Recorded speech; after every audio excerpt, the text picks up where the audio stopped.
எந்த காரியத்தை நிமித்தம் ஒரு பெருமூச்சு. சில காரியத்தை எனக்கு அழணும் போல இருக்கு. பிரச்சனை கழுத்தை நெருக்குது. பிள்ளைக்கு ஒரு பிரச்சனை கழுத்தை நெருக்குது. நான் நினைச்சது மாதிரி இல்ல, யாரோ என்னை கட்டி கொண்டு போறது போல இருக்கு. ஒரு நேரம் பார்த்தா ஒரு உயர்ந்த ஸ்தானத்தில் இருக்கிறது போல இருக்கு, இன்னொரு நேரம் பார்த்தா பள்ளத்தாக்கில் இருக்கிறது போல இருக்கிறது. என் வாழ்க்கையில ஏன் ஆண்டவரை இப்படி காற்றடிக்குது? கொடுங்காற்றல்லவா, கடுங்காற்றல்லவா, இதுல அல்லவா நான் அகப்பட்டு கொண்டிருக்கிறேன் என்று பெருமூச்சு விட்டு அழுகிற சகோதரி, பெருமூச்சு விட்டு அழுகிற சகோதரா, நீ சொல்ல போகிற எனக்கு சொல்லப்பட்ட பிரகாரமாகவே நடக்கும், நடந்தது, நடக்கும், நடந்தது. ஆண்டவர் சமூகத்தில் அழுகிற, கண்ணீர் வடித்துக் கொண்டிருக்கிற அன்பு சகோதரா, சகோதரி, அதாவது நம்பிக்கை இழந்து அழுத ஆகாரின் பெருமூச்சின் சத்தத்துக்கு பிள்ளைக்கு ஒரு வாழ்க்கை கிடைக்குமானால், நம்பிக்கையோடு தேவ சமூகத்தில் வந்து அழுகிற அன்பு தாயே, அன்பு தகப்பனே, உன் சத்தத்துக்கு உன் பிள்ளை வாழ்க்கையில ஒரு வழி பிறக்காமல் போகுமோ? அப்போ என்ன பெருமூச்சு விட்டு அழ வைக்கிறதும் எதற்காக? சமாதானத்துக்காக, நன்மைக்காக, மகிமைக்காக. இந்த கண்ணீரின் பள்ளத்தாக்கில் என்னை நடக்க வைப்பதும் சமாதானத்துக்காக, நன்மைக்காக, மகிமைக்காக. வேதத்தை எடுத்துக்கொள்ளும் புலம்பலின் புஸ்தகம் 3வது அதிகாரம். புலம்பலின் புஸ்தகம் 3வது அதிகாரம் 55, 56 வசனங்களை வாசிக்க கேட்கலாம். மகா ஆழமான கிடங்கில் இருந்து கர்த்தாவே உம்முடைய நாமத்தை பற்றி கூப்பிட்டேன், உம்முடைய நாமத்தை பற்றி கூப்பிட்டேன். என் சத்தத்தை கேட்டீர், என் சத்தத்தை கேட்டீர். என் பெருமூச்சுக்கும், என் பெருமூச்சுக்கும், என் கூப்பிடுதலுக்கும், என் கூப்பிடுதலுக்கும் உமது செவியை, உமது செவியை அடைத்துக் கொள்ளாதேயும், அடைத்துக் கொள்ளாதேயும். Hide not thine ear at my breathing, at my cry. என்னுடைய பெருமூச்சுக்கும், என்னுடைய கூப்பிடுதலுக்கும், நான் சத்தம் போடுறதுக்கும், நான் கதறதுக்கும் உமது செவியை அடைத்துக் கொள்ளாதையும். இந்த வாரத்தில் இந்த மாதத்துக்கான வாக்குத்தத்தம் பேசும்படியாக தான் ஆண்டவர் சமூகத்தில் அந்த வார்த்தையை வைத்து செய்தியை கேட்டுக்கொண்டிருந்தேன். ஆனால் புதன்கிழமை என்று நினைக்கிறேன், இந்த வார்த்தை ஆவியானவர் கிருபையாய் நினைவிலே கொண்டு வந்தார். புதன் அல்ல, அதற்கு முன்னாடியே கர்த்தர் நம்மோடு சில காரியங்களை பேச விரும்புகிறார் என்றால், நம்முடைய வாழ்க்கையில சில காரியங்களை செய்யறதுக்கு ரெடி ஆயிட்டார்னு அர்த்தம். ஹல்லேலூயா.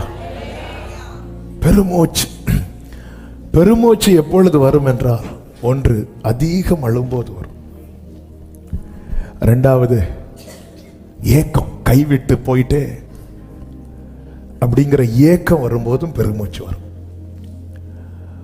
என் பெருமூச்சுக்கும் என் கூப்பிடுதலுக்கும். அப்போ ரொம்ப சத்தம் போடுறார். அதுக்கு மேல 49, 50 கர்த்தர் பரலோகத்தில் இருந்து நோக்கி பார்க்க மட்டும் என் கண் இடைவிடாமல் ஓய்வின்றி அப்படி வடிஞ்சிட்டே இருக்கு. சிலர் பாருங்க, சத்தம் போட்டு அழுது முடிச்சிருவாங்க. அழுது முடிச்சிட்டாங்கன்னு கிட்ட போய் பார்த்தா சத்தம் தான் முடிஞ்சிருக்கும், அழுக முடியாது. ஏன்னா வலி அப்படிப்பட்ட வலி, சரியான வலி. கொசு கடிக்கிறதுக்கும் பாம்பு கடிக்கிறதுக்கும் வித்தியாசம் உண்டு. சிலர் பார்க்குறாங்க, உங்களுக்கு வேற எக்ஸாம்பிளே கிடைக்காதான், திடீர்னு வந்தா வேற என்ன செய்யறது? அதுவும் ஒரு உயிரினம், இதுவும் ஒரு உயிரினம், அதுக்கும் ஒரு மரியாதை கொடுத்து பேசினேன். ஆமென், ஹல்லேலூயா. வித்தியாசம் உண்டு, வலிகளில் வித்தியாசம் உண்டு, பிரச்சனைகளில் வித்தியாசம் உண்டு. இந்த பெருமூச்சு விட்டு அழும்போது நம்மில் புறப்படுகிற சத்தத்துக்கு ஒரு பெயர் உண்டு, அதுதான் கூக்குரல். அந்த சத்தம் வந்து கேட்க பிடிக்காது. அந்த சத்தம் நமக்கே கேட்க பிடிக்காது. நம்ம கூட இருக்கிறவங்களுக்கு கேட்க பிடிக்காது. நம்ம பக்கத்து வீட்டில் இருக்கிறவங்களுக்கு கேட்க பிடிக்காது. நம்ம கூட ஆராதிக்கிறவங்களுக்கு கூட பிடிக்காது. திட்டு கூக்குரல் எடுக்கும்போது சிலருக்கு ரொம்ப டிஸ்டர்பன்ஸா இருக்கும். என்ன சிலர் கொஞ்ச நேரம் தூங்குறதே அப்பதான் இன்னும் சர்ச்சில் வந்து நிம்மதியா இருக்கலான்னு பார்த்தா கூக்குரல். ஏன்னா இந்த கூக்குரல் இடுறது அது அவங்க பிளான் பண்ணி செய்யறதல்ல, அவங்க வாழ்க்கையில அது நடக்குது. அந்நாள் மனங்கசந்து அழுறா. சங்கீதக்காரன் சொல்லுங்க, நான் அடக்கி வைத்த மட்டும் நித்தம் என் கதறுதலினாலே. அடக்க உள்ளம் கதறுது. அது வந்து பல நேரத்தில் புலம்பலா வருது. அப்படி பெருமூச்சார். சிலர் பாருங்க படுத்திருப்பாங்க, நினைச்சிட்டே படுத்திருப்பாங்க. சில வலி, சில இழப்புகள், திடீர் படுக்கையிலே பெருமூச்சு. உடனே எழும்பிடுவாங்க. எழும்பியிருந்து அவங்க தூக்கம் அதோட போயிடும். நெடுநாள் தூக்கத்தை மறந்தவர்கள் உண்டு. ஆனால் இந்த பெருமூச்சு விட்டு அழும் அழுகையை கேட்டு பதில் தருகிற ஒரு கர்த்தர் பரலோகத்தில் இருக்கிறார். இதைதான் இந்த நாளிலே இங்கே சமீபத்திலும் தூரத்திலும் இருந்து கேட்கிறவர்களுக்கு பேசும்படியாய் கர்த்தர் அநேக காரியங்களை கொண்டு பேசிக்கொண்டே இருந்தார். எல்லாம் பேசுவதற்கான டைம் இல்லை என்பது நமக்கு நன்றாய் தெரிந்தாலும் இன்று கர்த்தர் எந்த ஃப்ளோல நடத்துறாரோ அவைகளை உங்களுக்கு சொல்லி நான் செபிக்க விரும்புகிறேன். ஒவ்வொன்றையும் தியானிக்கும் போது பர்சனலா பலப்பட கர்த்தர் அனுக்கிரகம் செய்தார். அதாவது பெருமூச்சு விட்டு அழக்கூடிய ஒரு சிச்சுவேஷன்ல தேவன் நம்மை கொண்டு வந்து விடுறார்னா அந்த இடத்துல வேற எதுவுமே செய்யக்கூடாது. இது ஒன்னதான் செய்யணும். ஆமே. என்ன செய்யணும்? பெருமூச்சு விட்டு. ஏன்னா அப்படி ஒரு கண்டிஷன்ல கர்த்தர் கொண்டு வந்து நிறுத்தி இருக்கிறார்னா எந்த கண்டிஷன்ல நிறுத்தி இருக்கிறாரோ அதுதான் செய்யணும். ஆமே. என்னை ஆண்டவர் அழ வச்சிருக்கிறாரா, நான் என்னதான் செய்யணும்? அழணும். என்ன ஆண்டவர் சிரிக்க வச்சிருக்கிறாரா, நான் என்ன செய்யணும்? சிரிக்கணும். இஸ்ரவேலின் ராஜாவோடு கூட யோசபாத் சீரியரோட யுத்தம் பண்ண போகிறான். இப்ப சீரியர் சொல்லி இருக்கிறாங்க, நீ உங்க டார்கெட் ஃபுல்லா யார் மேலதான் இருக்கணும்? இஸ்ரவேல் ராஜா மேலதான் இருக்கணும். இஸ்ரவேல் ராஜா யாரு? ஆகா. இப்போ இவங்க எல்லாம் வேஷம் மாதிரி, இவங்க பிளான் பண்ணி வேஷம் மாதிரி போறாங்க. கையில யார் மாட்டிட்டா அப்படின்னா யூதாவின் ராஜா யோசபாத் மாட்டிட்டான். மாட்டினது நாள் இப்போ எங்க இருந்து அம்பு வரும்னு தெரியாது. இந்த சிச்சுவேஷன்ல யோசபாத் என்ன செய்யறாருன்னா 1 ராஜாக்கள் 22வது அதிகாரம் அதனுடைய 32வது வசனத்திலே சொல்லப்பட்டிருக்கிறது. ரதங்களின் தலைவர் யோசபாத்தை காண்கையில் இவன்தான் இஸ்ரவேலின் ராஜா என்று சொல்லி யுத்தம் பண்ண அவனுக்கு நேராக சாய்ந்து வந்தார்கள் என்று சொல்லப்பட்டிருக்கிறது. அப்போ யுத்தம் நடந்துட்டு இருக்கு. இப்ப எல்லாருடைய போக்கஸ் யார் மேல ஆயிட்டு? யோசபாத் மேல. இவன் ஒருத்தன் அம்பு தப்புனால இன்னொருத்தனுடைய அம்பு அவன் மேல படும். பொதுவா யுத்தம் நடக்கும்போது ஒரு ஆளை டார்கெட் பண்ணி அடிப்பாங்க, இன்னொரு ஆளை டார்கெட் பண்ணுவாங்க. பக்கத்துல தான் ஃபைட் நடக்கும். இந்த சிங்கம், புலி, சிறுத்தை இதெல்லாம் வந்து ஒரு மிருகத்தை டார்கெட் பண்ணும்போது பார்த்துருக்கீங்களா? ஒரு 100 மான் நின்னாலும் அது ஒன்னு தான் ஃபோக்கஸ் பண்ணும். அது ஓடி பிடிக்கும் போது பக்கத்தில் இன்னொரு மான் என்ன செய்யும்? ஓடிட்டு தான் இருக்கும், ஆனால் பார்வையை மாற்றாது. ஏன்னா டார்கெட் பண்ணது அது ஒன்று. யுத்தம் நடக்கும்போது ஒரு ஆளை டார்கெட் பண்ணி அடிச்சுட்டே இருப்பாங்க. இந்த டீம்லேருந்து ஒரு ஆள், அந்த டீம்லேருந்து ஒரு ஆள். ஆனால் இப்போ என்னன்னா எல்லாரையும் விட்டுட்டு எல்லாரும் யார் பக்கம் திரும்பிட்டாங்க அப்படின்னா யோசபாத் பக்கம் திரும்பிட்டாங்க. அப்போ மொத்த பிரச்சனையும் சுற்றி நிற்குது. கழுத்து பக்கத்தில் கத்தி. எப்போ இன்னும் அடுத்த ஃபியூ செகண்ட்ஸில் என்ன வேணாலும் நடக்கலாம். இந்த நேரத்தில் யோசபாத் என்ன செய்தார் என்று சொல்லப்பட்டிருக்கிறது தெரியுமா? அவன் அப்பொழுது யோசபாத் கூக்குரலிட்டான். இதுதான் இன்னைக்கு செய்தி. இந்த இடத்துல யோசபாத் பரலோகத்தில் இருக்கிற எங்கள் பிதாவே அப்படிலாம் சொல்லல. இந்த இடத்துல யோசபாத் அந்த 1000 ஸ்தோத்திர பலிகள் புக்கு எங்கேயோ, சீரியா ராஜா கொஞ்சம் வெயிட் பண்ணுங்க, இப்ப வந்துறேன்.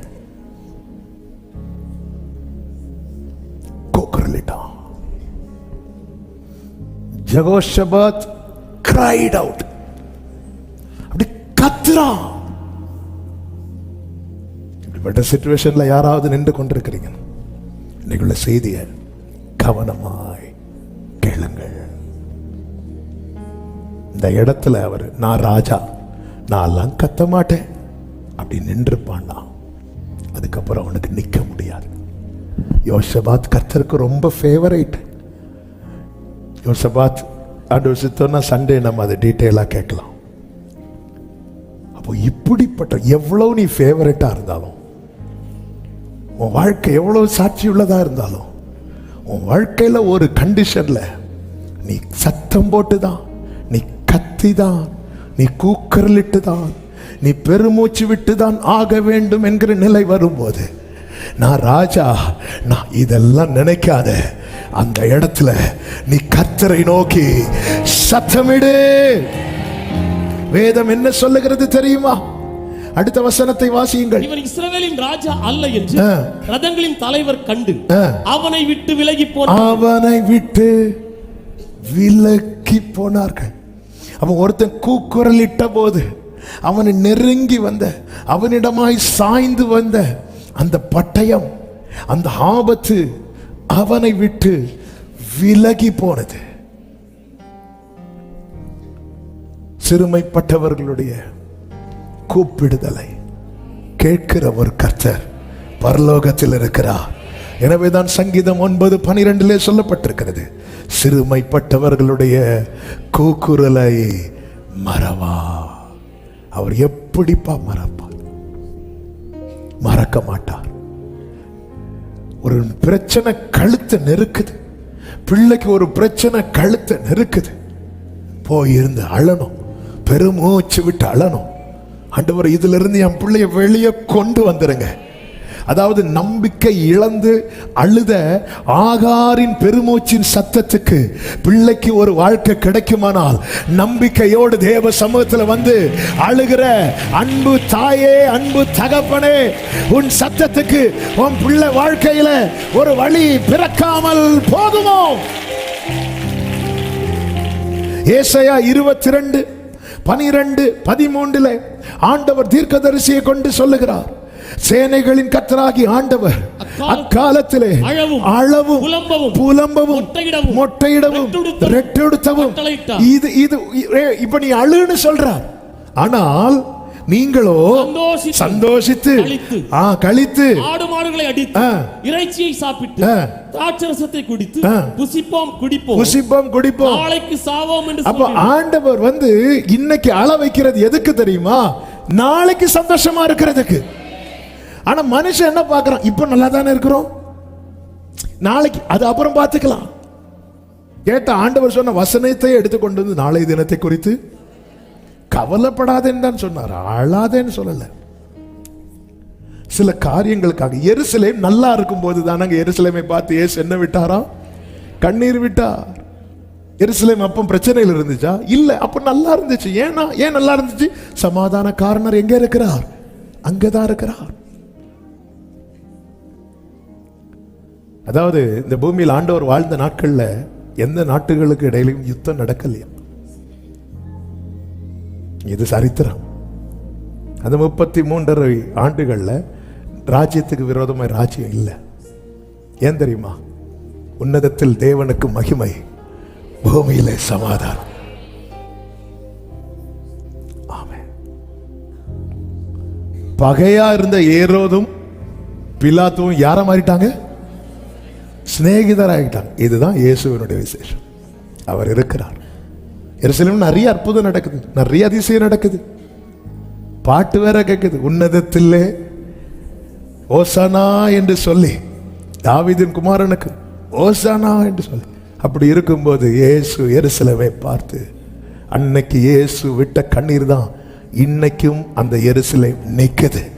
பிரச்சனைகள், போராட்டங்கள், யுத்தம் நடந்து கொண்டுதான் இருக்கிறது. ஆனாலும் இன்னைக்கும் அது நிற்குது. ஹல்லேலூயா, ஆமென் சொல்லுங்க பார்க்கலாம். அவன் தேவன் இன்னைக்கு அழுன்னு சொல்லும் போது அதெல்லாம் முடியாதுன்னா, பிள்ளையை குறித்து எந்த ஒரு காரியத்தை குறித்து ஆண்டவர் ஆழ கட்டளையிட்டு இருக்கிறார். இது தேவன் கட்டளையிட்டது. அப்ப அந்த இடத்துல என்னுடைய அழுகை ஒரு பெரிய தாக்கத்தை கொண்டு வர போகிறது. என்னுடைய பெருமூச்சு ஒரு பெரிய மாற்றத்தை கொண்டு வர போகிறது. தேவன் தேவ பிள்ளைகளில யார் வாழ்க்கையில கண்ணீரின் பள்ளத்தாக்கை அனுமதிக்கிறாரோ அந்த கண்ணீரின் பள்ளத்தாக்கு ஒரு பெரிய தாக்கத்தை அவர்கள் குடும்பத்திலே, சமுதாயத்திலே, தேசத்திலே மாற்றத்தை கொண்டு வர போகிறது. ஆமென் சொல்லுங்க பார்க்கலாம். அப்ப நம்ம பெருமூச்சு விட்டு எல்லாரும் பெருமூச்சு விடுங்கன்னு விட முடியாது. ஆமென். அது அந்த பாதையில கடக்கும் போது ஒரு தேவ பிள்ளை என் வாழ்க்கையில் ஆண்டவர் எனக்கு மட்டும் இப்படி அப்படின்னு நெகட்டிவா திங்க் பண்ணாதீங்க. அடுத்த நாள்ல இன்னைக்குள்ள ஈவினிங் மீட்டிங்க்கு செய்தி ப்ரிப்பேர் பண்ணது 3 காரியத்தை ஆண்டவர் நினைவில் கொண்டு வந்தார். அதை நான் உங்கள்கிட்ட சும்மா சொல்லிடுறேன். ஒன்று, நல்லா தெரிஞ்ச வசனங்கள் தான். ஒன்று, நமக்கு தெரியும் ஆண்டவருடைய நினைவுகள், அது சமாதானத்துக்கு ஏதுவானது. 2, ஆண்டவருடைய செய்கைகள், அது நன்மைக்கு ஏதுவானது. 3, ஆண்டவருடைய முடிவு, ஒரு ஒர்க்கை ஃபினிஷ் பண்ணும்போது அது மகிமைக்கு ஏதுவானது. நேற்று இந்த வார்த்தைகளை தியானித்த போது மனசுல அப்படி ஒரு பலம். எரேமியா 29:11 நமக்கு தெரியும். நீங்கள் எதிர்பார்த்திருக்கும் முடிவை கொடுக்கும்படிக்கு உங்கள் பேரில் நினைத்திருக்கும் நினைவுகளை நான் அறிவேன், அவைகள் தீமைக்கு அல்ல. அப்போ அவருடைய நினைவு என்னதான் இருக்கு? என்னை குறித்து அவர் நினைச்சாலே அவர் என்னதான் நினைக்கிறார்? சமாதானம், தீமையை நினைக்கல. அன்றியும் அவருடைய தீர்மானத்தின்படி அழைக்கப்பட்டவர்களை தேவனிடத்தில் அன்பு கூறுகிறவர்களுக்கு சகலமும். அப்ப அவருடைய ஒவ்வொன்றையும் அவர் நடத்துறது எதுக்கு தான்? பக்கத்தில் பார்த்து சொல்லுங்க, நன்மைக்கு. ஆமென். காண ஒரு கல்யாண வீட்டில் இவ்விதமாய் தம்முடைய அற்புதத்தை நடப்பித்து தமது மகிமையை வெளிப்படுத்தினார். அப்போ அந்த ஒர்க்கு ஃபினிஷ் ஆகும்போது அங்க என்ன வெளிப்படுது தெரியுமா? க்ளோரி. அப்போ என் வாழ்க்கையில் உலகத்திலிருந்து நிறைய எதிரான ஆயுதங்கள் எழும்பலாம். ஆனால் கர்த்தரிடத்திலிருந்து வருகிறது 3. சத்தமா சொல்லுங்க, சமாதானம், நன்மை, மகிமை. இதை எத்தனை பேர் நம்புறீங்க? நம்புறவங்க மட்டும் வலதுகரத்தை உயர்த்தி இப்ப சத்தமாய் இந்த 3 வார்த்தைகளை சொல்லி சுதந்திரிக்க போறோம். சொல்லுங்க, சமாதானம், நன்மை, மகிமை. ரிப்பீட் பண்ணுங்க, சமாதானம், நன்மை, மகிமை. சத்தமா ஆமென். ஹல்லேலூயா. அப்போ என்ன பெருமூச்சு விட்டு அழ வைக்கிறதும் எதற்காக? சமாதானத்துக்காக, நன்மைக்காக, மகிமைக்காக. இந்த கண்ணீரின் பள்ளத்தாக்கில் என்னை நடக்க வைப்பதும் சமாதானத்துக்காக, நன்மைக்காக, மகிமைக்காக. நம்ம பெருமூச்சு விட்டு அழும்போது கர்த்தர் செய்கிற 5 காரியங்கள். 1 பேசினாலே இன்னைக்கு முடிஞ்சிடும். ஆனாலும் பலப்படுத்தின சில வார்த்தைகளை சொல்லி மீதி பாயிண்ட்டை டச் பண்ணிட்டு அப்படியே நம்ம முடிக்க போறோம். சில பார்க்குறாங்க, எப்பவும் இப்படி தானே செய்வீங்க, நடக்கட்டும். ஹல்லேலூயா. எனக்கு ரொம்ப சந்தோஷம். கடந்த நாளில் ஒரு குறிப்பிட்ட இடத்துக்கு, ஒரு குன்னூர் பகுதியில் தான் ஒரு மீட்டிங் போயிருந்தேன். அப்போ ஒரு சகோதரன் மீட்டிங் முடித்து வந்தான். குறிப்பிட்ட ஒரு இடத்துல ஒரு மெசேஜ் கொடுக்குறேன்.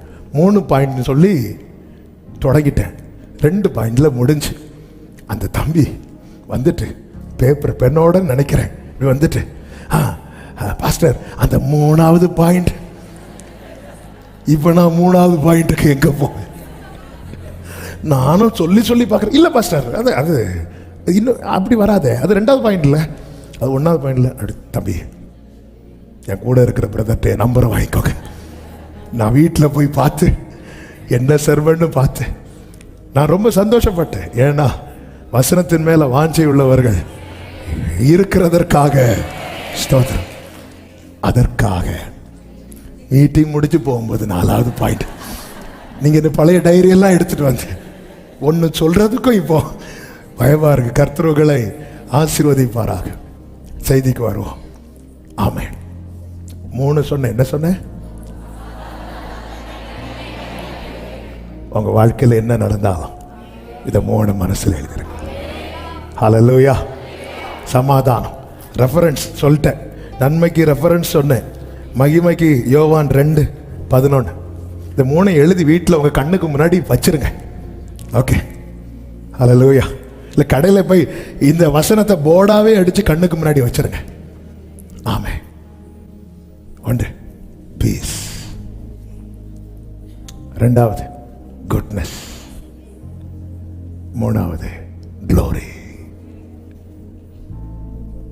ஏன்பா உன்னை இப்படி அள விட்டுட்டார்? நல்லா சமாதானமா இருக்கும். ஆகாரே, நீ அழுதா உன் பிள்ளை சமாதானமா இருப்பான். ஆமென். நன்மைக்கு அன்றியும் அவருடைய தீர்மானத்தின்படி அழைக்கப்பட்டவர்கள். சபையை கேளுங்கள். நம் ஆண்டவர் நல்லவர். இயேசு நல்லவர். நம் இயேசு நல்லவர்.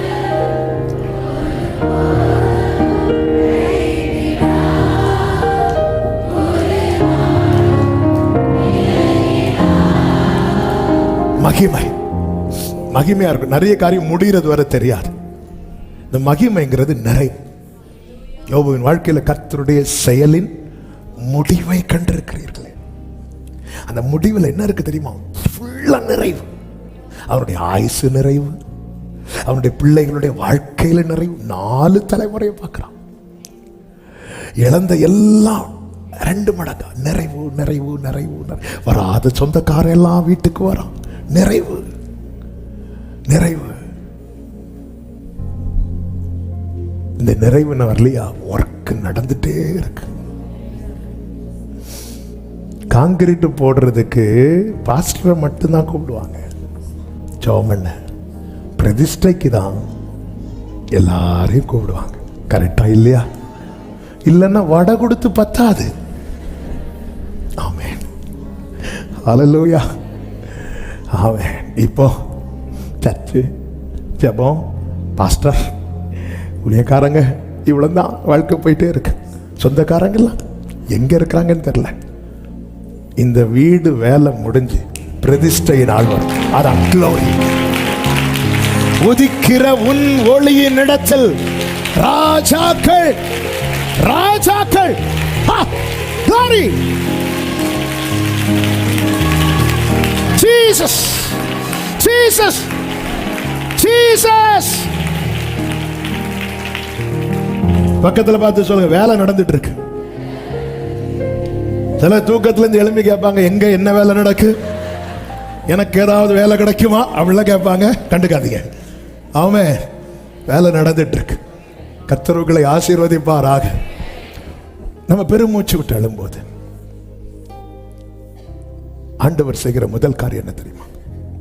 யாத்திராகமம் 2வது அதிகாரம் 24வது வசனம். தேவன் அவர்கள் பெருமூச்சை கேட்டு, தேவன் அவர்கள் பெருமூச்சை கேட்டு தாம் ஆபிரகாமோடும் ஈசாக்கோடும் யாக்கோபோடும் செய்த உடன்படிக்கையை நினைவு கூர்ந்தார். இது நல்ல நமக்கு ஃபேவரட், அறிமுகமான, ஃபெமிலியரான வசனமா இருந்தாலும் இதை நான் கொஞ்சம் டச் பண்ணி ஆண்டவருடைய பியூட்டி, ஆண்டவருடைய உண்மையை நான் உங்களுக்கு சொல்லி கர்த்தருக்கு மகிமை உண்டாக அதை பேச விரும்புகிறேன். இங்க பாருங்க, உண்மையிலே இவங்க பெருமூச்சு விடுறதுக்கு காரணம் இவங்க தான். ஏன்னா இவங்க போனது 7 நாள், 7 வருஷம். எந்த காலம்? பஞ்சகாலம். இது 7 தாண்டி 70 தாண்டி போனதுக்கு இப்போ 400 வருஷம் தாண்டிட்டு இருக்கிறாங்க. யோசேப்பு யாக்கோபு கானான்னு சொல்லிட்டு மறிச்சிட்டார். யோசேப்பும் கானான்னு சொல்லி மறிச்சிட்டாங்க. இவங்க காணோன்னு சொல்லிட்டு அங்கே இருந்துட்டாங்க. எகிப்து தான் கானான்னே நினைச்சிட்டு இருக்காங்க. ஆண்டவர் மோசே கிட்ட சொல்லும் போது மோசே என்ன சொல்ற தெரியுமா? ஆண்டவர், அவங்க நீங்க யாருன்னு கேட்பாங்க. இவங்க நாம என்ன ஆண்டவர் யாருன்னே மறந்துட்டாங்க. இப்படி இருக்க அவங்க வாழ்க்கையில யோசேப்பை அறியாத ஒரு பார்வோன் ராஜா எகிப்தில் பார்வோனாக வருகிறான். அவன் வந்து ரொம்ப அடிமைப்படுத்துறான், ரொம்ப ஒடுக்குறான், பெரும் பிரச்சனை. இப்படி இருக்கும்போது ஜனங்க அழுறாங்க, முறையிடுறாங்க, பெருமூச்சு விடுறாங்க. இப்படி பெருமூச்சு விடும்போது கர்த்தர் அவர்கள் செய்ததை நினைக்காம தாம் செய்த உடன்படிக்கையை நினைச்சார்.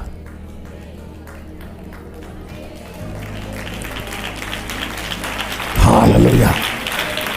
ஒரு பிள்ளை 12th ஃபெயில் ஆயிட்டு, ஃபெயிலாகி அழுதுட்டு இருக்கு. ஃபெயிலாகி அழுதுட்டு இருக்கும்போது போறாங்க, என்ன ஃபெயில் ஆயிட்டு. உடனே அவங்க என்ன சொல்லுவாங்க தெரியுமா? இதுக்கு தான் அப்பவே சொன்னேன், படிக்க வேண்டிய காலத்துல ஒழுங்கா படிச்சிருந்தா இது வந்து இருக்குமா. அப்போ உலகம் நம்ம பெருமூச்சு விட்டு அழும்போது நாம் செய்ததை சொல்லி அவங்க விலகிடுவாங்க. ஆனா ஆண்டவர் இந்த இடத்துல இவர்கள் பெருமூச்சு விட்டு அழும்போது அவர்கள் செய்ததை சொல்லி இருந்தா, நினைச்சிருந்தா, ஆண்டவர் அந்த இடத்துல இறங்கி இருக்கவே மாட்டார். இந்த இடத்துல தான் என் ஆண்டவருடைய உண்மை வெளிப்படுகிறது. அவர்கள் செய்ததை அல்ல, தான் செய்த உடன்படிக்கையை. ஹல்லேலூயா. தாம் செய்த உடன்படிக்கை.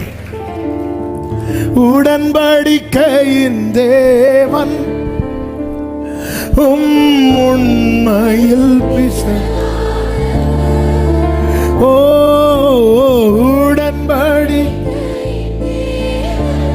glory உண்மையில்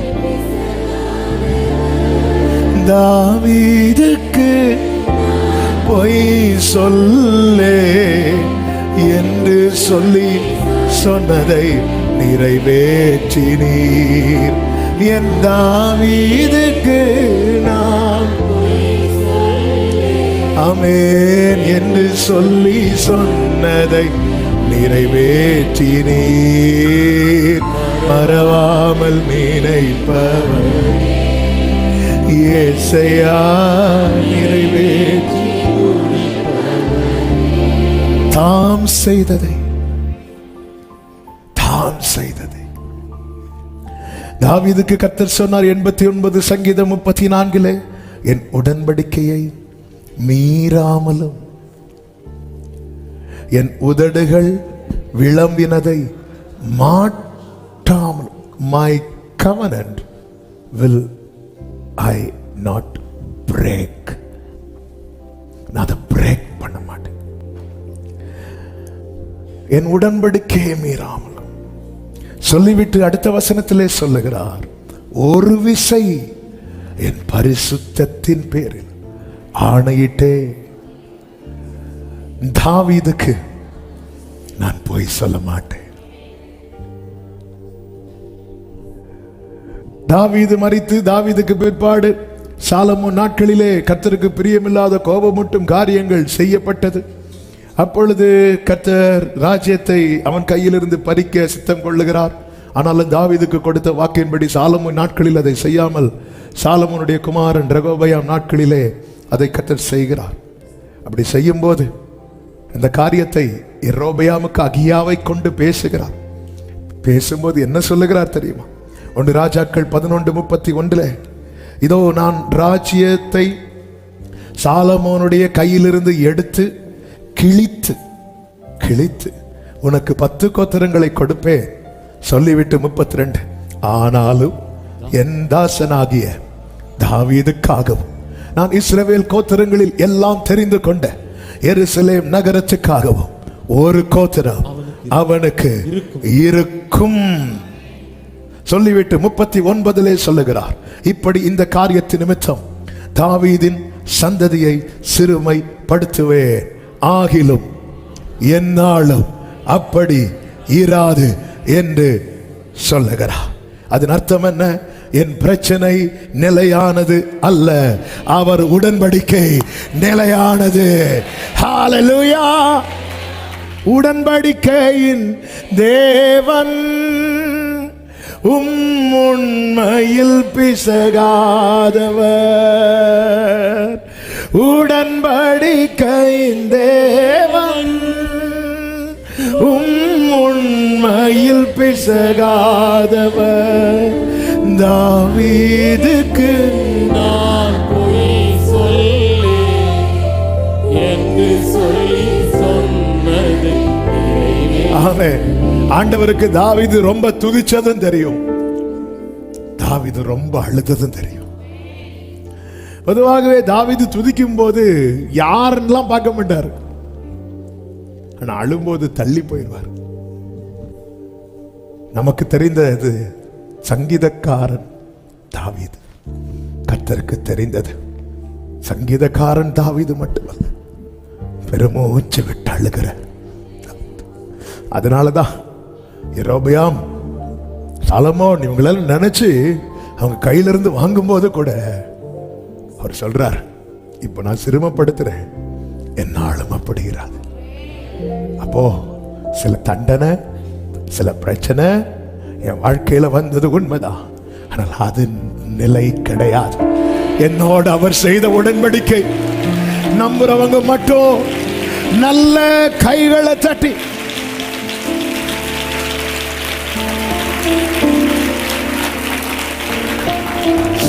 என்னாகமம் 14 ஜனங்கள்லாம் ஆண்டவருக்கு ரொம்ப கோபத்தை கொடுத்துருவாங்க. அதனால கர்த்தர் சொல்லுகிறார் 34வது வசனத்துல, நீங்கள் தேசத்தை சுற்றி பார்த்த 40 நாள் இலக்கத்தின்படியே ஒவ்வொரு நாள் ஒவ்வொரு வருஷமாகவும் நீங்கள் 40 வருஷம் உங்கள் அக்கிரமங்களை சுமந்து என் உடன்படிக்கைக்கு வந்த மாறுதலை உணர்வீர்கள். அப்ப கூட உடன்படிக்கை அவர் பிரேக் பண்ணல. ஜனங்க அப்படிப்பட்ட ஒரு காரியத்தை செய்யறாங்க. அந்த இடத்துல போடா நீயும், சிலர்லாம் அப்படித்தானே, உம்முன்னு சொன்னா போதும், பெட்டி எடுத்து நான் எங்க அப்பா வீட்டுக்கு போறேன். ஆமென். இல்ல, அப்ப கூட ஆண்டவர் என்ன செய்யறாருன்னா 40 நாள்ல கிடைக்க வேண்டியது, செய்ய வேண்டியதை கொஞ்சம் தள்ளி வைக்கிறார். இப்ப செய்யலான்னு பார்த்தேன், கொஞ்சம் தள்ளி போட்டோம். அவர் சில காரியங்களை எனக்கு கொஞ்சம் தள்ளி வைக்கிறார். என்னால ஆமென். சில காரியங்கள் கிடைக்காததும் கையில வராததும் போச்சுன்னு நினைச்சு இதை கேட்டுக்கொண்டிருக்கிறவர்களுக்கு இயேசுவின் நாமத்துல உடன்படிக்கை இருக்கா? சில காரியங்களை தள்ளி வைக்கிறாரே தவிர தடை பண்ணவில்லை. நீ அந்த உடன்படிக்கைக்குள்ள வா. ஹல்லேலூயா. ஆமென். சில காரியங்கள் தள்ளி போகுது. உடன்படிக்கைக்கு ஒரு சின்ன மாறுதல் வருதே தவிர, சின்ன மாறுதல் இல்லை அது. அந்த மாறுதலுக்கு காரணம் யாரு? நாம தான். ஆமென். அவரோடு பயணிக்க விரும்பாம நம்ம இஷ்டத்துக்கு போற, அதனால தள்ளி போகுது. அவரோடு பயணிக்க இவர்களுக்கு மனமில்லாமல். என்னாகமும் அதே 14வது அதிகாரத்தில் நீங்கள் பார்த்தீர்களே. Thank you holy spirit. 44வது வசனத்தை வாசிங்கள். ஆனாலும் அவர்கள் மலையின் உச்சியில் ஏற துணிந்தார்கள். கர்த்தருடைய உடன்படிக்கையின் பெட்டியும் மோசேயும் பாளையத்தை விட்டு போகவில்லை. அப்ப ஆண்டவர் இல்லாம பயணிக்கிறாங்க, ஆண்டவருடைய ஆலோசனை இல்லாம பயணிக்க. இதனால உடன்படிக்கையில மாறுதல் வருது. 2023 செய்வேன் என்று சொல்ல காரியத்துல மாறுதல் வருது. ஆனா செய்யவே மாட்டேன்ங்கிற மாறுதல் அல்ல, தள்ளி போகுது. சில காரியங்கள் தள்ளி போகிறது. உடன்படிக்கை ஆண்டவர் பிரேக் பண்ணிட்டாருன்னு வைங்களேன், இந்த வாக்குத்தத்தம் நம்முடைய வாழ்க்கையை விட்டு அற்று போய் விட்டது என்று அர்த்தம். ஆண்டவர் சொன்னார், நான் ஏன் பிரேக் பண்ணல தெரியுமா? நான் என் பரிசுத்தத்தின் பேரில் ஆணையிட்டேன். வா, நான் உன் ஜெபத்தை வச்சு ஆணையிடல, என் பரிசுத்தத்தின் பேரில். அதை சொல்லும் போதே உள்ளம் அப்படி நடுக்குது. அப்படி ஒரு கவனன்ட், அப்படி ஒரு உடன்படிக்கை பண்ணி வைத்திருக்கிறோம். என் வாழ்க்கையில நான் பெருமூச்சு விடும்போது நான் செய்ததை அல்ல, தாம் செய்ததை. ஹல்லேலூயா. இரண்டாவது என்ன செய்கிறார் தெரியுமா? புலம்பல் 3:56, 57 வசனங்களை ஒரு விசை கூட வாசிக்கலாம். என் சத்தத்தை கேட்டீர், என் பெருமூச்சுக்கும் என் கூப்பிடுதலுக்கும் உமது செவியை அடைத்துக் கொள்ளாதையும் என்று சொல்லிவிட்டு அடுத்த வார்த்தை, நான் உம்மை நோக்கி கூப்பிட்ட நாளிலே நீர் அணுகி பயப்படாதே என்று. நீர் அணுகி. பெருமூச்சு விட்டு கூக்குரலிடும் போது கர்த்தர் செய்கிற அடுத்த காரியம், பக்கத்தில் வருகிறார். நான் ஏற்கனவே சொன்ன வார்த்தை ஒரு விசை கூட இந்த இதுல சொல்லணும்னு நினைச்சேன், சொல்லுகிறேன். விலகி போனது 2 பேர், அந்த வாலிபனை விட்டு பக்கத்தில் வந்தது ஒருவர். விலகி போகிறவர்கள் அநேகர். ஏனென்றால் நம்முடைய நிலைமை அப்படிப்பட்ட நிலைமை. 6000 பிசாசுகள் பிடித்த ஒரு வாலிபன் இருந்தான் கெதரேனே நாட்டில். அவன் பக்கத்தில் ஒருவர் கூட வரவில்லை. அவன் கூக்குரலிட்டான், தன்னை காயப்படுத்தி. இந்த பிசாசுக்கு வேலை என்ன அப்படின்னா, அலைக்கழிச்சிட்டு விடும். இந்த அலைக்கழிக்கும் போது அந்த யார் அந்த பிடியில் இருக்கிறாங்களோ அவங்க ரொம்ப அப்நார்மலாக இருப்பாங்க. என்ன செய்கிறோன்னு அவங்களுக்கு தெரியாது. அவங்களே காயப்படுத்துவாங்க, பயங்கரமாக ரொம்ப வயலண்டாக அவங்க செயல்படுவாங்க. அது அப்படி விடும்போது இவங்க கான்சியஸுக்குள்ளே வருவாங்க. அப்போ இருந்து அழுவாங்க, சே நான் இப்படி பண்ணிட்டேனே, நான் இப்படி செஞ்சுட்டேனே. கடந்த நாளில் ஒருத்தங்களை பற்றி இன்னொருத்தங்க சொல்கிறாங்க, இவங்களுக்கு திடீர்னு இந்த போராட்டம் வரும்போது இப்படி பண்ணுறாங்கன்னு. நான் அந்த சொன்ன ஆளுக்கு முகத்தை பார்த்தேன், அவங்களுக்கு கண்ணீர் தாங்க முடியல, அழுறாங்க. இந்த வாலிபனுக்கு 1-2 பிசாசு இல்லை, 6000 பிசாசு. அதுவும் அத்தனை பிசாசும் என்ன ஆவினா தற்கொலாவி. அழுறான், கற்களை எடுத்து காயப்படுத்தி. நார்மல் ஆகும்போது அவன் இருப்பிடத்தை பார்க்கிறான், கல்லறை சரீரத்தை பார்க்கிறான். ஒரு புறம் காயம், இன்னொரு புறம் நிர்வாணம். சுத்தி பார்க்குற அம்மா இருக்கிறாங்களா பக்கத்தில், அப்பா இருக்கிறாங்களா, இனத்தார் எல்லாம் ஒரு ஆள் இல்லை. அவன் பெருமூச்சு விட்டாலும் நேரத்தில் பக்கத்தில் நிற்கிறவங்க கூட தூரமாய் போய் விடுவார்கள். வேதம் சொல்லுகிறது, இயேசு மறுகரையில் இருந்து பக்கத்தில் இருக்கிறவங்க தூரமாய் நிற்கும் போது தூரத்தில் இருந்த ஒருவர் அக்கறைக்கு போவோம் என்றார். ஹல்லேலூயா, ஹல்லேலூயா. என் நிலைமையை பார்த்து எனக்கு பக்கத்தில் இருக்கிறவர்கள் தூரமாய் போனாலும் தூரத்தில் இருந்து என்னை அறிகிறவர் என் பக்கத்தில் வருவார். யோபு ஒரு வார்த்தையை சொல்லுவார் பாருங்க, அவருடைய நிலைமையை குறித்து. இளைஞர்கள், முதியவர்கள், பெரியவங்க, தெருவில் இருக்கிறவங்க எல்லாம் ஒரு காலத்தில் என்ன பார்த்தா எழுப்பி நிற்பாங்க. இப்போ என் நிலைமையை பார்த்து அவங்க என்ன செய்யறாங்களா? யோபு 30:10 யோபு சொல்லுகிறார், என்னை அருவருத்து, அடுத்த வார்த்தை, எனக்கு தூரமாகி என் முகத்துக்கு முன்பாக துப்ப. இந்த வார்த்தையை அப்படியே விஷுவலா உங்க கண்ணுக்கு முன்னாடி கொண்டு வாங்க. வசனம் புரியலன்னா அப்படி கொண்டு வந்துடணும். அப்போதான் அதோடைய, அதாவது யோபுவுக்கு நிலைமையை பார்த்ததும் ஐயோன்னு சொல்லிட்டு தூரம் போறாங்க. நேத்து இவங்க யோபுவை பார்த்து பேசியிருப்பாங்க, யோபுட்ட பழகி இருப்பாங்க. அப்போ யோபு என்ன பண்றாரு அப்படின்னா, இவங்க யோபுவை பார்த்து அருவருத்து தான் தூரம் போனதுன்னு தெரியாம யோபு அவங்கள பார்த்து இப்படி கை காட்டி அவங்க கிட்ட போறதுக்கு ஒரு ஸ்டெப் எடுத்து வைக்கும் போது யோபு தங்க கிட்ட வரக்கூடாது என்பதற்காக அவன் முகத்துக்கு முன்பதாகவே போறாங்க.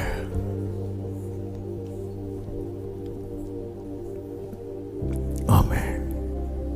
அதே யோபு சொல்லுகிறான், நான் போகும் வழியை அவர் அறிவார். அவருக்கு தெரியும், அவருக்கு தெரியும். ஆமென்.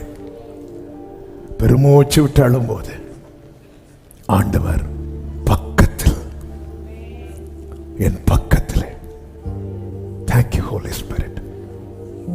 இந்த நாளிலே பக்கத்தில் இருக்க வேண்டிய அநேகர் தூரமாய் விலகினதை குறித்து எனக்கு யாரும் இல்லை என்ற வேதனையோடு இதை கேட்டுக்கொண்டிருக்கிறீர்கள் என்றால் அணுகி. தாவீது அழுறார் 22:11 சங்கீதத்தில், என்னை விட்டு தூரமாகாதையும், ஆபத்து நெருங்கி இருக்கிறது, சகாயரும் இல்லை, ஹெல்ப்புக்குன்னு ஒரு ஆள் இல்லப்பா எனக்கு, என்னை விட்டு தூரமாக. அதே தாவீதை வச்சு ஆண்டவர் சொல்ல வைத்தார், நான் மரண இருளின் பள்ளத்தாக்கில் நடந்தாலும் பொல்லாப்புக்கு பயப்படே, தேவரீர் என்னோடு, உலகமே எதிர்த்தாலும் என்னை விட்டு கொடுக்க மாட்டார், தாய் தந்தை மறந்தால் என்னை மறந்திட. ஆமென். யோபுவின் நிலைமை இப்படி இருக்க, யோபு ஆண்டவரை குறித்து சொல்லுகிற ஒரு வார்த்தை உண்டு. 23வது அதிகாரம் 9வது வசனத்தை வாசிக்க கேட்கலாம். இடதுபுறத்தில் அவர் கிரியை செய்தும், இடதுபுறத்தில் அவர் கிரியை செய்தும் அவரை காணேன், வலதுபுறத்தில் நான் அவரை காணாதபடி ஒளித்திருக்கிறார். முந்தின வசனத்தில் என்ன சொல்றார்? இதோ நான் முன்னாக போனாலும் அவர் இல்லை, முன்னாக இல்ல, பின்னாக போனாலும் அவரை காணேன். அடுத்த வார்த்தையில சொல்லப்பட்டிருக்கிறதை கவனியுங்கள். இப்ப என்ன பாருங்க, இங்க இருந்து ஏதோ ஒண்ணு செய்றார், இங்க நான் பார்க்காதபடிக்கு. அப்ப உன் ஆண்டவர் எங்கன்னு யோபிட்ட கேட்டா யோபு சொல்லுவாரு, ஒண்ணு இங்க இருக்கிறார், இல்லன்னா எங்க இருக்கிறார். யோபு, உன் பிள்ளைங்க எங்க? ஆடு மாடுகள் எங்க? உன் பணம் எங்க? உன் சம்பாத்தியம் எங்க? உன் வேலைக்காரங்க எங்க? உன் சொந்தக்காரங்க எங்க? உன் ஆண்டவர் எங்க? ஒண்ணு இங்க இருக்கிறார், இல்லன்னா இங்க இருக்கிறார், என் பக்கத்துல தான் இருக்கிறார், என் நாடு தான் இருக்கிறார்.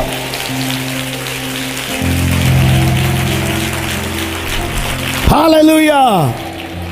எத்தனை பேர் சொல்லுவீங்க, இன்னைக்கு உலகம் கேட்கிற ஒண்ணு என்கிட்ட இல்ல, ஆனா எனக்கு தெரியும் இவை எல்லாவற்றையும் எனக்கு கொடுக்கிறவர் ஒன்று என் வலது பக்கத்தில் இருக்கிறார், இல்லைன்னா என் இடது பக்கத்தில் இருக்கிறார், என் கூட தான் இருக்கிறார்.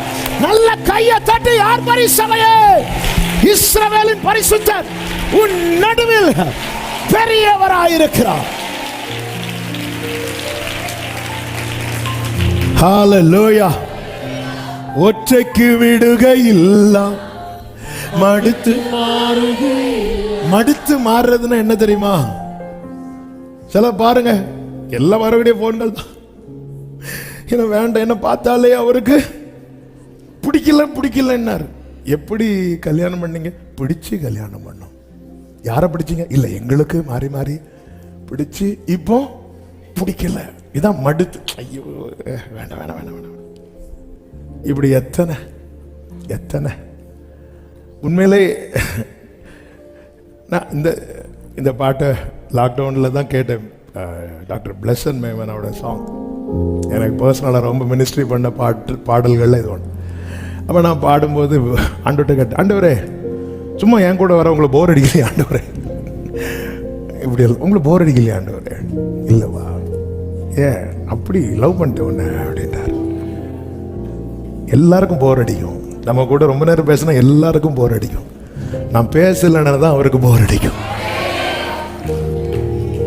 இயேசுவின் கூடுள்ள யாத்திரை.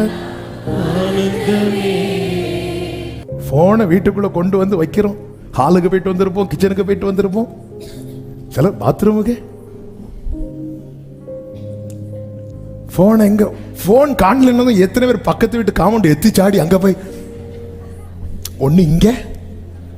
என்ன நம்பிக்கைங்க, அடுத்துதான் சொல்றார், நான் போகும் வழியை அவர் என்னை சோதித்த பின்.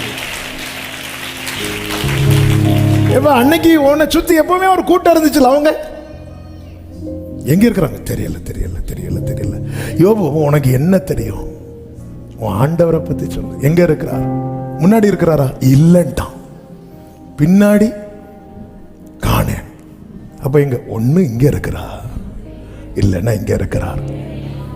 என்ன செஞ்சிட்டு இருக்கிறார்? எனக்காக ஏதோ ஒன்றை.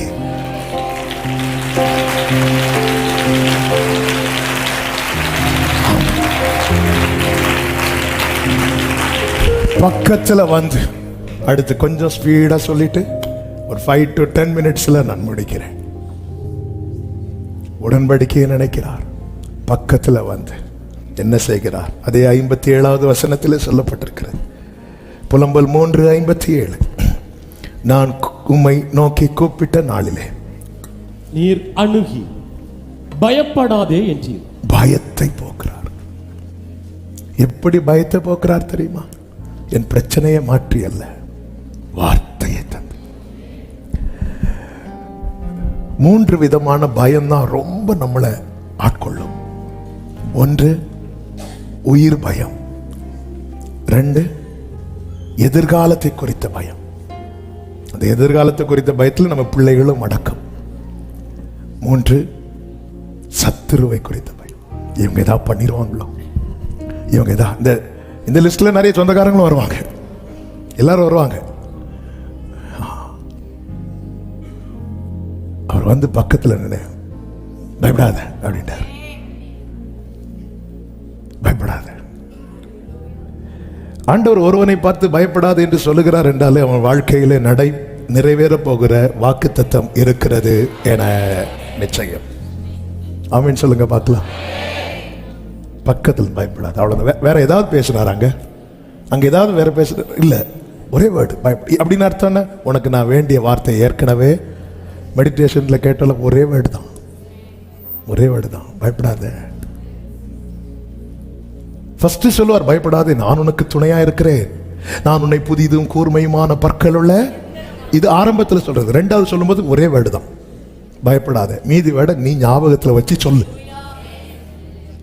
ஆவே கர்த்தருடைய வார்த்தை.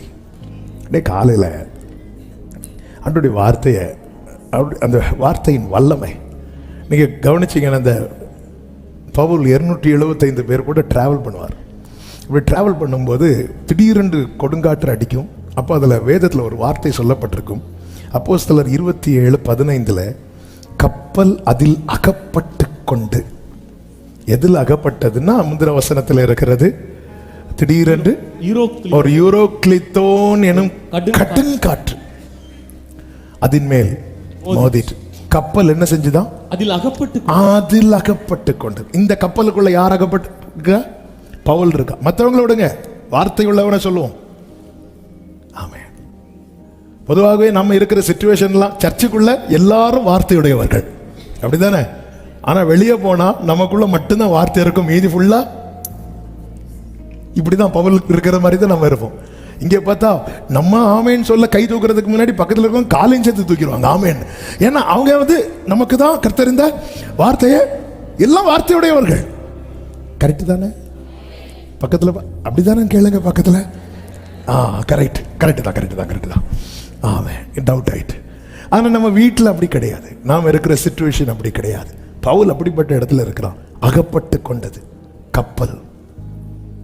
அப்போ கப்பல் அகப்பட்டுச்சுன்னா அதுக்குள்ள இருக்கிற எல்லாரும் அகப்பட்டுட்டாங்க. அடுத்த ஒரு வார்த்தை இருக்கு பாருங்க, காற்றின் போக்கிலே கொண்டு போகப்பட்டோம். இந்த காற்று எங்க கொண்டு போகுதுன்னு தெரியாது. எலியாவை எது எடுத்துட்டு போச்சு தெரியுமா? சுழல் காற்று. உடனே தீர்க்கதரிசிகளின் புத்திரர் தூரத்திலிருந்து பார்த்துட்டு இருக்கிறாங்க. நீங்க வீட்டுல போய் இதை படிச்சுக்கோங்க. அவங்க உடனே எலிசா கிட்ட வந்து என்ன சொல்றாங்க தெரியுமா? 2 ராஜாக்கள் 2வது அதிகாரம் நானே வாசிக்கிறேன். அதனுடைய 15-16 வசனத்துல, நாங்க ஒரு 50 பேர் இருக்கிறோம். ஒருவேளை கர்த்தருடைய ஆவியானவர் அவரை எடுத்து பர்வதங்களில் ஒன்றின் மேலாகிலும் பள்ளத்தாக்குகளின் ஒன்றிலாகிலும் கொண்டு போய் வைத்திருப்பார். ஏன்னா எதுல போனார் எலியா? சுழல் காற்று. சுழல் காட்டுல போனதுனால நிச்சயம் இல்ல, நிச்சயம் இல்ல. ரதம் வந்துச்சு, ஆனா போனது எதுல? சுழல் காட்டுல போனதுல நிச்சயம். ஒருவேளை அங்க இருக்கலாம், பர்வதங்களில் ஒன்றின் மேல இருக்கலாம், அல்லது பள்ளத்தாக்கு. இதுதான் காற்றில் அகப்பட்டு காற்று எங்க கொண்டு போச்சோ அதின் போக்கிலே கொண்டு போகப்பட்டோ. இப்போ யோசேப்பு போற போக்கு தெரியும், இவன் இங்கதான் போறான், எகிப்துல போறான்.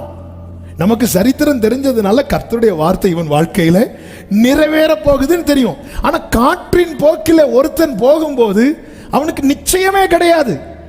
இது எங்க போகும், எங்க முடியும், என்ன ஆகும், ஒண்ணுமே தெரியாது. அப்படி எந்த நிச்சயமும் இல்லாத நிலையிலும் பவுல் எழுந்து நின்று சொல்லுகிறார், எனக்கு சொல்லப்பட்ட பிரகாரமாகவே நடக்கும் என்று. ஹல்லேலூயா. அதாவது நம்ம ட்ராக் சரியா போயிட்டு இருந்தனா நமக்கு ஒரு நிச்சயம் இருக்கும். என்ன நிச்சயம் தெரியுமா? இதெல்லாம் வசனம், இது என்னன்னு தெரியாது, எந்த கேரண்டி கிடையாது. நாங்க எப்படி போகிறோம்? பவுல் சொல்லல எங்களை ஆவியானவர் கொண்டு போனார்னு சொல்லல. அப்போஸ்தலர் 16 சொல்ற, நாங்கள் ஆவியானவரால் தடை பண்ணப்பட்டு ஆவியானவரால் ஏவப்பட்டு, இதெல்லாம் நிறைய சொல்றார். ஆனா இங்க காற்றில் அகப்பட்டு. யார் அகப்பட்ட? பவுல் மட்டும் இல்ல, மற்றவங்க எப்படி அகப்பட்டாங்களோ அதே காற்றில் பவுலும் அகப்பட்டான். மற்றவர்கள் எப்படி பாதிக்கப்பட்டார்களோ அதே போல பவுலும் பாதிக்கப்பட்டான். மற்றவர்களுக்கு என்ன சேதமோ அதே போல பவுலுக்கும் சேதம் இருந்தது. ஆனால் அது நடுவில் பவுல் எழுந்து நின்று சொல்லுகிறார். எப்படி இந்த தைரியம் வந்தது பவுல்னா, பவுல் சொல்றார், நான் சேவிக்கிறவர் அவருடைய தூதனை என் பக்கத்துல கொண்டு வந்து நிறுத்தி. இதுதாங்க வார்த்தையினுடைய வல்லமை. காற்று போற போக்கில எப்படிங்க வாழ்க்கை போகுது? அது பாட்டுக்கு போயிட்டே இருக்கு. எங்க போகுது? சுழல் காட்டுல போனவனை குறித்து பார்க்கிறவங்க சொல்றாங்க, ஒருவேளை பர்வதத்தின் மேலேயோ அல்லது பள்ளத்தாக்கில் ஒன்றிலோ தெரியல, நாங்க போய் பார்த்துட்டு வரோம். எலிசாவும் பாருங்க, ஃபர்ஸ்ட் எலிசாவை நோண்டவங்கல்ல இந்த தீர்க்கதரிசிகள் புத்திரர், உனக்கு தெரியுமா அவரை எடுத்துக்கொள்ள போறாங்க. அப்படி இவனை ப்ரெஷர் பண்ணி பார்த்தார் எலிசா, இவங்களை சும்மா இருக்கணும், நீங்க போய் பார்த்துட்டு வாங்கன்னு சொல்லிட்டு அங்கேங்க அலைய விட்டுட்டு, இல்லையா சரி ஸ்தோத்திரம் வீட்டுக்கு போயிட்டு வாங்கன்னு அனுப்பி விட்டுட்டார். கர்த்தருக்கு மகிமை உண்டாவதா. இதான் காற்று அப்போ நிச்சயமே இல்லை, போகும் பாதை தெரியாது, ஒன்றும் தெரியாது. ஆனாலும் அவர் பக்கத்தில் வந்து நின்று, இங்க பாரு நான் என்ன சொன்னேங்க, சாட்சியா இருக்கணும் ராயருக்கு முன்னாடி, அது நடக்கும். இன்னைக்கு இதே போல வாழ்க்கை என்பது நிச்சயம் இல்லாம உயர் மலையோ பள்ளத்தாக்கோ தெரியல, நாளைக்கு நான் மேல இருக்க போறேனா அல்லது கீழே இருக்க போறேனா தெரியல. இப்படி நிச்சயம் இல்லாம காற்று போற போக்கிலே வாழ்க்கை போய் கொண்டிருக்கிறதா? என்னை கேட்டுக்கொண்டிருக்கிற ஒவ்வொருவருக்கும் சொல்லுகிற வார்த்தை தான், வார்த்தை இருக்குதா, அவர் உங்க பக்கத்துல தான் இருக்கிறார், பயப்படாதே என்கிறார். நாலாவதாக அதே வசனத்திலே சொல்லப்பட்டிருக்கிறது, 58வது வசனத்திலே வழக்கை நடத்துகிறார். என்னுடைய இந்த புலம்பலுக்கான ரீசன் என்ன? என்னுடைய இந்த பெருமூச்சுக்கான காரணம் என்ன? வேதம் உலகம் உன்னை விசாரிப்பாரற்ற சீயோன் என்று சொல்லும் போது கர்த்தர் இருக்கிறார் உனக்காக. சிறுமையானவனின் வழக்கையும் எளியவர்களின் நியாயத்தையும் கர்த்தர் விசாரிப்பார் என்று அறிவேன். கவனிங்க, தாவீதுக்கு தான் எல்லாம் அனுகூலமா இருந்தாலும் உரியாவின் கண்ணீருக்கு கர்த்தர் தாவீது கிட்ட கணக்கு கேட்டான். அந்த உரியாக்காக அழுறதுக்கு அவன் மனைவியை தவிர வேற யாரும் கிடையாது. அந்த கண்ணீருக்கு தேவன் தாவீது கையில கணக்கு கேட்டார். ஹல்லேலூயா. உங்களுக்கு ஒரு பிரச்சனைனா வந்து நிக்க ஒருவரும் இல்லை. நியாயம் உங்களுக்கு எடுபட்டு போச்சு, கேஸுக்கு வழக்குக்கு போக காசு இல்லை. ஆமேன்.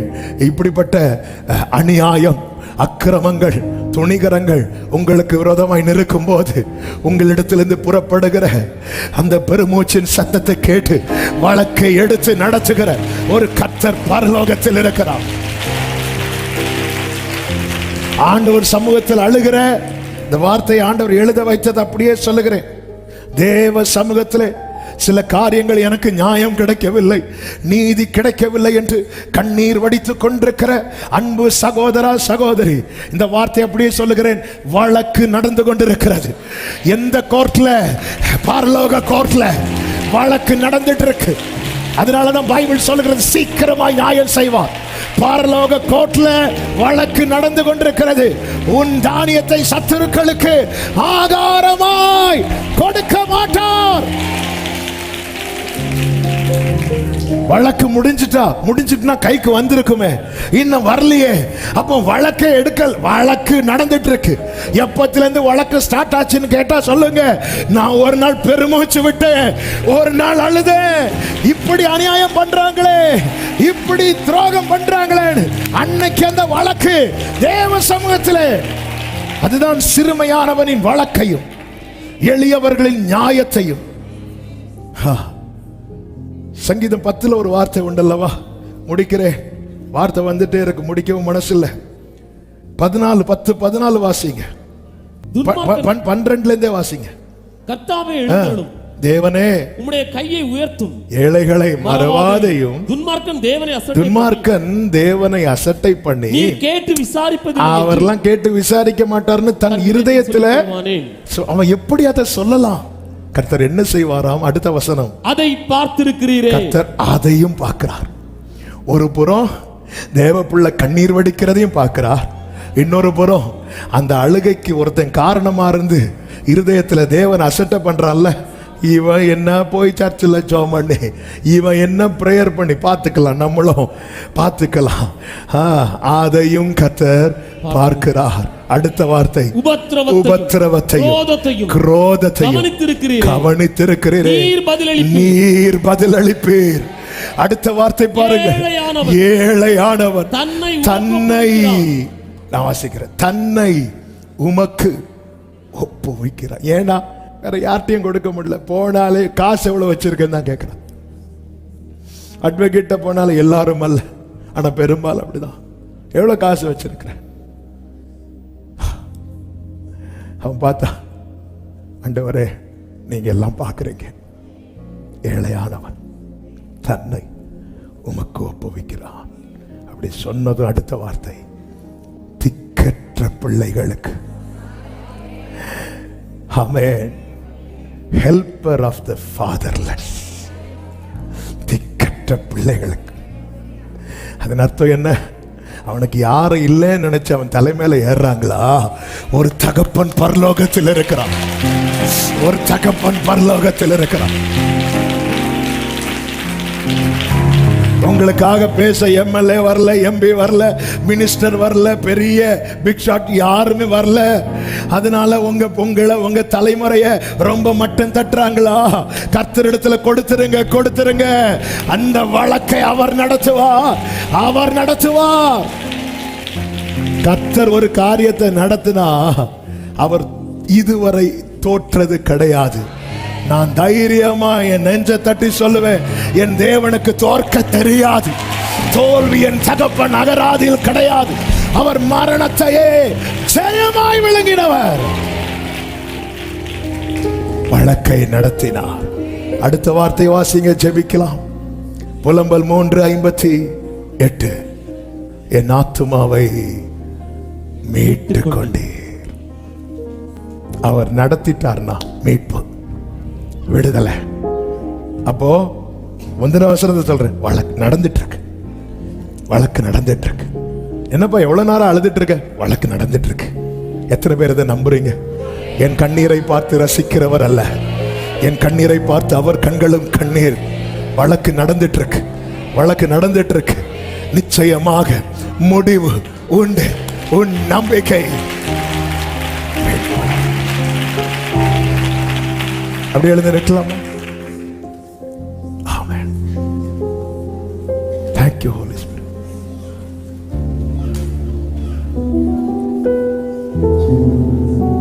കണ്ണീരു വീണാലും ഒപ്പിയെടുത്ത് തുരുത്തിയിലാക്കുന്ന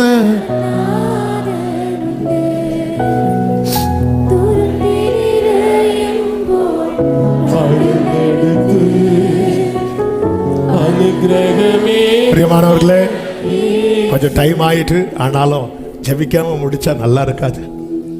எந்த காரியத்தை நிமித்தம் ஒரு பெருமூச்சு, சில காரியத்தை எனக்கு அழணும் போல இருக்கு அப்படின்னு உங்க இருதயத்தில் இருக்குன்னா ஒரு சில நிமிடங்கள் ஆண்டவர்கிட்ட கொட்டிருங்க, கொட்டிருங்க. வேற வழி இல்லை. யோசபாத்த இந்த இடத்துல நீ கூக்குரல் போட்டா தப்பிடுவ, இந்த இடத்துல நீ பெருமூச்சு விட்டா தப்பிடுவ. ஆண்டவர் உங்களுக்காக தானே பேசினார். இவ்வளவு 1000 ஜனங்கள் இருந்தோம், சகோதரா சகோதரி, உங்களுக்காக தானே இன்னைக்கு வார்த்தையை மாத்தி தந்து பேச வச்சிட்டு இருக்கிறோம்.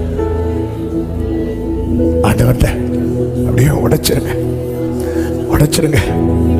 எதை நினைச்சு ரொம்ப பாரம் அப்படி மூச்சு அடக்கிதா, ஆண்டவர்கிட்ட கொட்டிருங்க, கொட்டிருங்க.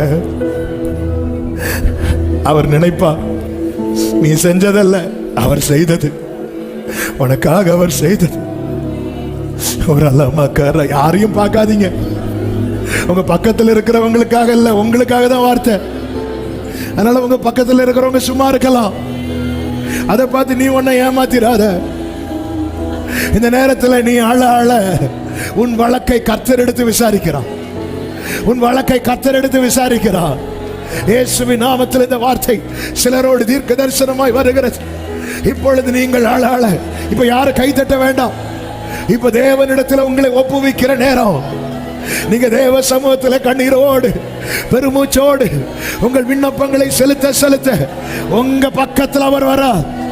உங்க தோள்ல கை வச்சு உங்க வலது கரத்தை பிடிச்சு சொல்றார், பயப்படாத, உன் வழக்க நான் நடத்துறேன். உன் வழக்க ரிசல்ட்ட மட்டும் நீ பாரு, ரிசல்ட்ட மட்டும் பாரு. உன் வழக்க நான் நடத்துகிறேன். உடன்படிக்கையின் தேவனவர், எப்படி நான் உன்னை மறப்பேன்? எப்ராஹிம் அவனை நான் எப்படி கைவிடுவேன்? உன்னோடு பேசின வார்த்தை எல்லாம் எப்படி வீணாய் போக விடுவேன்? இந்த வானமும் பூமியும் ஒளிந்தாலோ ஒரு வார்த்தை கூட நிறைவேறாமல் போகாது என்று ஆமென் என்கிற நாமத்தை உடையவர் அல்லவா உன்னோடு பேசி இருக்கிறான். ஜீசஸ், ஜீசஸ், நீர் அதை பார்த்திருக்கிறீரே, உபத்திரவத்தையும் குரோதத்தையும் கவனித்திருக்கிறீரே. He is the father of fatherless. திக்கற்ற பிள்ளைகளின் தகப்பன். நீ நினைக்கலாம், அவங்க இருந்திருந்தா இன்னைக்கு இவங்க ஏண்ட பிரச்சனைக்கு வருவாங்களா? அவங்க இருந்திருந்தா இன்னைக்கு இந்த பிரச்சனை என் வாழ்க்கையில வந்திருக்குமா? திக்கற்ற பிள்ளைகளுக்கு சகாயர் இருக்கிறார் சகோதரி, சகாயர் இருக்கிறார் சகோதரா. யாரு சொன்ன அவர் இல்லைன்னு? நீ எந்த உறவை இழந்து நிக்கிறியோ அந்த உறவாய் அவர் வந்து நிற்கிறார், அவர் வந்து நிற்கிறார். வழக்கை அவர் நடத்துகிறார். ஜெயத்தை நீ காண்பாய், ஜெயத்தை நீ காண்பாய். கர்த்தரை நோக்கி முறையிடு, கர்த்தரிடத்தில் ஒப்படைத்து விடு, கர்த்தரிடத்தில் கொடுத்து விடு. ஓ thank you Father. ஆரெல்லாம் என்னை அகற்றி நிறுத்தியா, ஆரெல்லாம் என்னை நீங்க ஜெபம் பண்ணுங்க. நெஞ்சோடு சேர்க்கொண்டோ, காற்று போன போக்கில போனாலும் வார்த்தை நிறைவேறும் சகோதரி.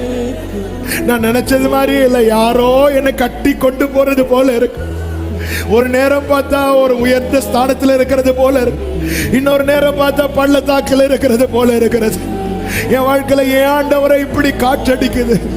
கொடுங்காற்று அல்லவா, கடுங்காற்று அல்லவா, இதுல அல்லவா நான் அகப்பட்டு கொண்டிருக்கிறேன் என்று பெருமூச்சு விட்டு அழுகிற சகோதரி, பெருமூச்சு விட்டு அழுகிற சகோதரா, நீ சொல்ல போகிற எனக்கு சொல்லப்பட்ட பிரகாரமாகவே நடக்கும், நடந்தது, நடக்கும், நடந்தது.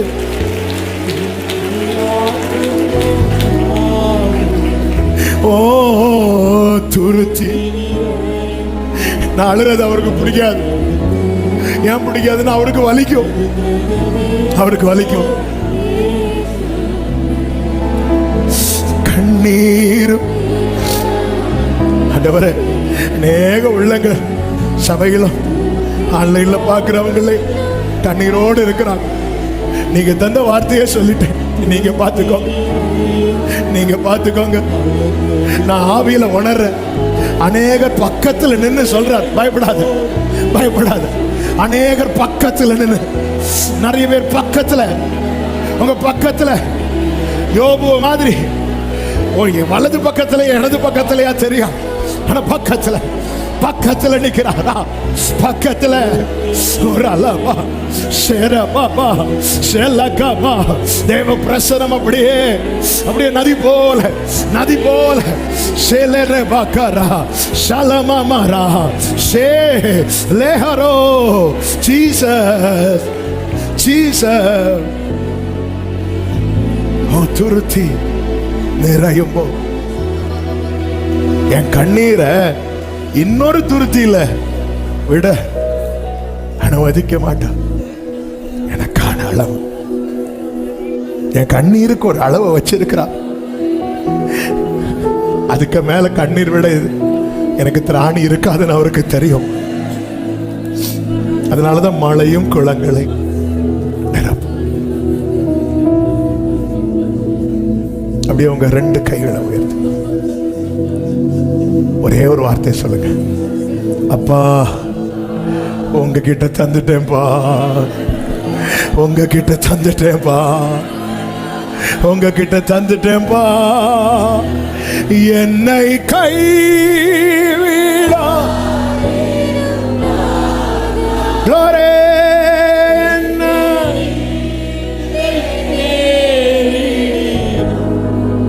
ஆமென். என்னை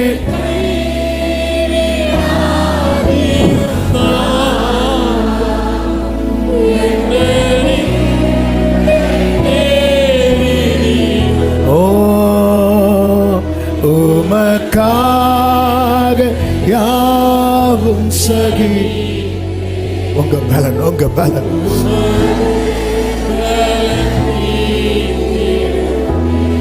உமக்காக ஜீசஸ் ஜீசஸ்.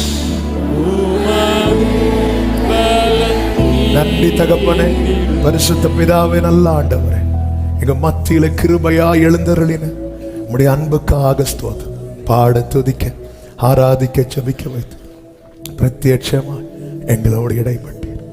நீர் உடன்படிக்கை தேவன், எங்க பக்கத்துல வருகிறது, எங்க பயத்தை போக்குகிறது, எங்க வழக்கை நடத்துகிற தேவன், எங்களுக்கு ஜெயத்தை தருகிறவர். இந்த கேட்ட ஒவ்வொரு வார்த்தையும் வாழ்க்கையில சாட்சியாய் நிற்க, ஒவ்வொருடைய வாழ்க்கையிலும் சாட்சியாய் மாறுவதாக என்று இயேசுவின் நாமத்திலே சொல்லி ஜெபிக்கிறேன். ஆட்களும் ஆசீர்வதியும் சமாதானத்தோடு அனுப்பும், சாட்சியாய் கொண்டு வார். மகிமை கனம் துதி ஸ்தோத்திரம் எல்லாமும் ஒருவருக்கே செலுத்துகிறோம். இரட்சகர் இயேசு கிறிஸ்துவின் நாமத்தில் பிதாவே, ஆமென். சேர்ந்து சத்தமாய் சொல்லுவோம். என் ஆத்துமாவே கர்த்தரை ஸ்தோத்திரி, முழுள்ளமே அவருடைய பரிசுத்த நாமத்தை ஸ்தோத்திரி. என் ஆத்துமாவே கர்த்தரை ஸ்தோத்திரி, கர்த்தர் செய்த சகல உபகாரங்களை மறவாதே.